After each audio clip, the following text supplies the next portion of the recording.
Day 3. Genesis chapters 10 to 14. Chapter 10. Now this is the genealogy of the sons of Noah, Shem, Ham, and Japheth. And sons were born to them after the flood. The sons of Japheth were Gomer, Magog, Madai, Javan, Tubal, Meshech, and Tyrus. The sons of Gomer were Akshanaz, Riphath, and Togarmah. The sons of Javan were Elisha, Tarshish, Kittim, and Dodanim. From these, the coastland peoples of the Gentiles were separated into their lands, every one according to his own language, according to their families, into their nations. The sons of Ham were Cush, Mizraim, Put, and Canaan. The sons of Cush were Seba, Havilah, Sabta, Ramah, Sabteka. And the sons of Ramah were Sheba and Dedan. Cush begot Nimrod. He began to be a mighty one on the earth. He was a mighty hunter before the Lord. Therefore it is said, like Nimrod, the mighty hunter before the Lord. And the beginning of his kingdom was Babel, Erech, Akkad, and Calneh in the land of Shinar. From that land he went to Assyria and built Nineveh, Rehoboth-ir, Calah, and Resen between Nineveh and Calah, that is the principal city.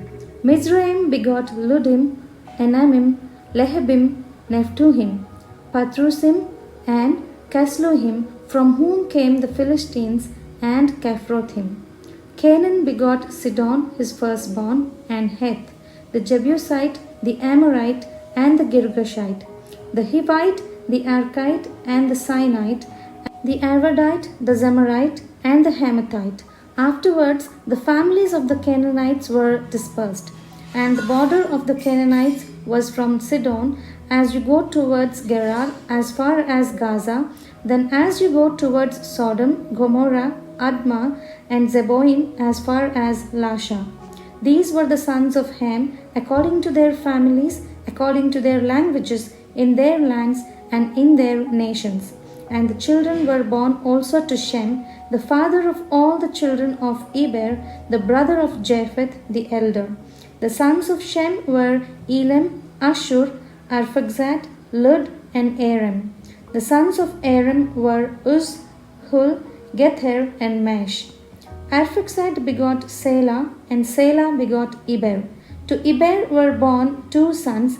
The name of the one was Peleg, for in his days the earth was divided, and his brother's name was Joktan. Joktan begot Almodad, Shelef, Zermaveth, Jerah, Hadoram, Uzal, Dikla, Obal, Abimael, Sheba, Ophir, Havilah, and Jobab. All these were the sons of Joktan, and their dwelling place was from Mesha as you go towards Sephir, the mountain of the east. These were the sons of Shem, according to their families, according to their languages, in their lands, according to their nations. These were the families of the sons of Noah, according to their generations, in their nations. And from these the nations were divided on the earth after the flood. Chapter 11. Now the whole earth had one language and one speech. And it came to pass, as they journeyed from the east, that they found a plain in the land of Shinar, and they dwelt there. Then they said to one another, Come, let us make bricks and bake them thoroughly. They had brick for stone, and they had asphalt for mortar. And they said, Come, let us build ourselves a city, and a tower whose top is in the heavens. Let us make a name for ourselves, lest we be scattered abroad over the face of the whole earth. But the Lord came down to see the city and the tower which the sons of men had built. And the Lord said, Indeed, the people are one, and they all have one language, and this is what they begin to do. Now, nothing that they propose to do will be withheld from them.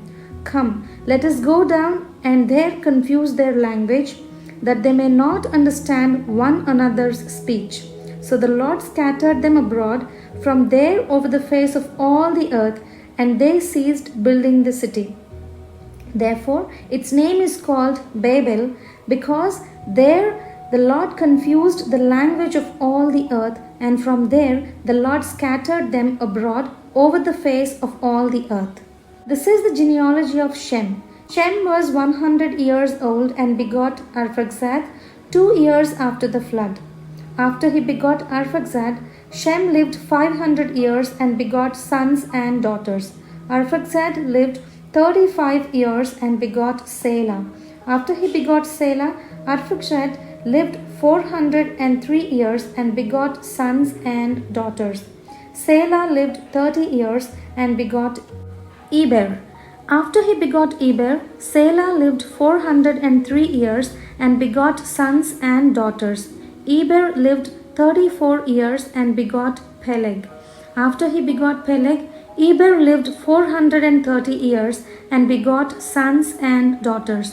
Peleg lived 30 years and begot Reu. After he begot Reu, Peleg lived 209 years and begot sons and daughters. Reu lived 32 years and begot Serug.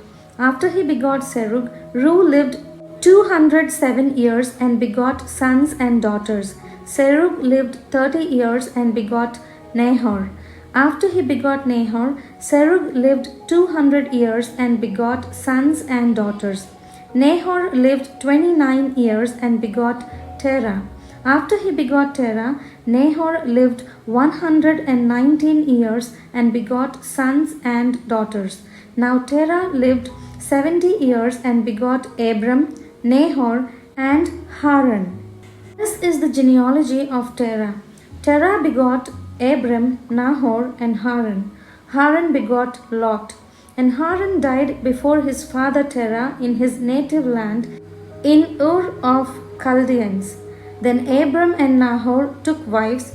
The name of Abram's wife was Sarai, and the name of Nahor's wife Milcah, the daughter of Haran, the father of Milcah and the father of Iscah.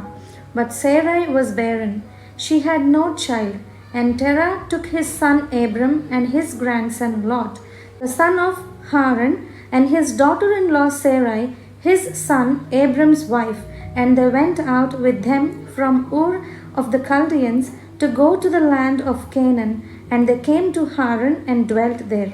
So the days of Terah were 205 years, and Terah died in Haran. Chapter 12. Now the Lord had said to Abram, "Get out of your country, from your kindred, and from your father's house, to a land that I will show you. I will make you a great nation. I will bless you and make your name great, and you shall be a blessing. I will bless those who bless you, and I will curse him who curses you, and in you all the families of the earth shall be blessed." So Abram departed as the Lord had spoken to him, and Lot went with him. And Abram was 75 years old when he departed from Haran. Then Abram took Sarai his wife, and Lot his brother's son, and all their possessions that they had gathered, and the people whom they had acquired in Haran, and they departed to go to the land of Canaan. So they came to the land of Canaan. Abram passed through the land to the place of Shechem, as far as the terebinth tree of Moreh, and the Canaanites were then in the land. Then the Lord appeared to Abram and said, "To your descendants I will give this land." And there he built an altar to the Lord who had appeared to him. And he moved from there to the mountain east of Bethel, and he pitched his tent with Bethel on the west and Ai on the east. There he built an altar to the Lord and called on the name of the Lord. So Abram journeyed, going on still towards the south. Now there was a famine in the land, and Abram went down to Egypt to sojourn there, for the famine was severe in the land. And it came to pass, when he was close to entering Egypt, that he said to Sarai his wife, "Indeed, I know that you are a woman of beautiful countenance. Therefore it will happen, when the Egyptians see you, that they will say, 'This is his wife,' and they will kill me, but they will let you live." Please say you are my sister, that it may be well with me for your sake, and that I may live because of you. So it was when Abram came into Egypt that the Egyptians saw the woman, that she was very beautiful.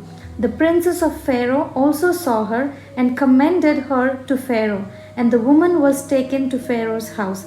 He treated Abram well for her sake. He had sheep, oxen, male donkeys, male and female servants, female donkeys, and camels. But the Lord plagued Pharaoh and his house with great plagues because of Sarai, Abram's wife. And Pharaoh called Abram and said, "What is this you have done to me? Why did you not tell me that she was your wife? Why did you say, 'She is my sister'? I might have taken her as my wife. Now therefore, here is your wife. Take her and go your way." So Pharaoh commanded his men concerning him, and they sent him away with his wife and all that he had. Chapter 13. Then Abram went up from Egypt, he and his wife and all that he had, and Lot with him, to the south. Abram was very rich in livestock, in silver and in gold. And they went on his journey from the south as far as Bethel, to the place where his tent had been at the beginning, between Bethel and Ai, to the place of the altar which he had made there at first. And there Abram called on the name of the Lord. Lot also, who went with Abram, had flocks and herds and tents. Now the land was not able to support them, that they might dwell together, for their possessions were so great that they could not dwell together. And there was strife between the herdsmen of Abram's livestock and the herdsmen of Lot's livestock. The Canaanites and the Perizzites then dwelt in the land. So Abram said to Lot, "Please let there be no strife between you and me, and between my herdsmen and your herdsmen, for we are brethren. Is not the whole land before you? Please separate from me. If you take the left, then I will go to the right, or if you go to the right, then I will go to the left." And Lot lifted his eyes and saw all the plain of Jordan, that it was well watered everywhere, before the Lord destroyed Sodom and Gomorrah, like the garden of the Lord, like the land of Egypt as you go towards Zoar. Then Lot chose for himself all the plain of Jordan, and Lot journeyed east, and they separated from each other. Abram dwelt in the land of Canaan, and Lot dwelt in the cities of the plain and pitched his tent even as far as Sodom. But the men of Sodom were exceedingly wicked and sinful against the Lord. And the Lord said to Abram, after Lot had separated from him, "Lift your eyes now and look from the place where you are, northward, southward, eastward, and westward. For all the land which you see I give to you and your descendants forever, and I will make your descendants as the dust of the earth, so that if a man could number the dust of the earth, then your descendants also could be numbered. Arise, walk in the land through its length and its width, for I give it to you."